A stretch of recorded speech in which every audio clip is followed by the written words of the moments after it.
इंदौर में बदमाशों की पाठशाला के बाद अब बदमाशों से थाने में मन मस्तिष्क को स्थिर करने के लिए पुलिस योग भी कराती हुई नजर आ रही है। पुलिस का कहना है कि बदमाश बदमाशी छोड़कर अच्छी राह पर चले, यही उद्देश्य के चलते यह नवाचार किया जा रहा है। दरअसल आपराधिक घटनाओं को रोकने के लिए पुलिस द्वारा रोज नए नए तरीके से बदमाशों की बदमाशी पर अंकुश लगाने के लिए प्रयास किए जा रहे हैं।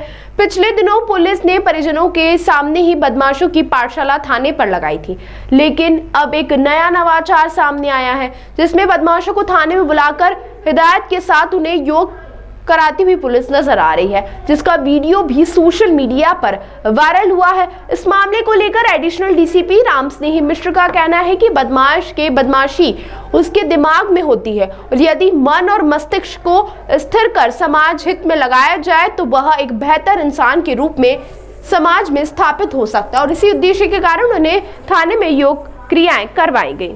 हाँ, वो गुंडा और निगरानी बदमाशों की एक परेड के साथ साथ एक पाठशाला लगाई जाती है। उसमें से उनके द्वारा जो कृत्य किया गया है एक उनके परिजनों को बताया जा रहा है और आगे वो ऐसे किसी भी अपराध में संलिप्त नहीं हो, इसकी शपथ दिलवाई जा रही है। साथ ही साथ अंतर्मन की चेतना को जागृत करने के लिए या आध्यात्मिक चेतना को जागृत करने के लिए कुछ नवाचार भी किए जा रहे हैं। इस बार उनसे योग करवाया गया था क्योंकि उनके बीच से यह बात आई हुई थी कि या तो वो नशे की हालत में रह करके या गुस्से की हालत में रह करके अपराध कर दिए थे और फिर वो उनकी संगत ही बन गई इसकी।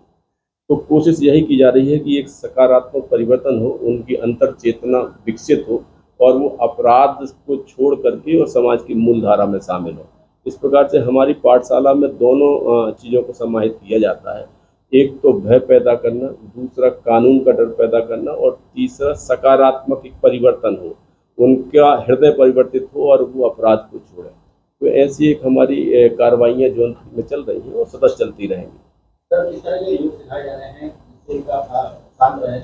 योग बेसिकली जो आंतरिक चेतना है उसको विकसित करने में बड़ा अच्छा योगदान करता है। तो उसमें से योग की जो क्रियाएँ हैं वो सारी क्रियाएँ हैं, उन क्रियाओं में से 3-3, 4-4 क्रियाएं करवाई गई हैं।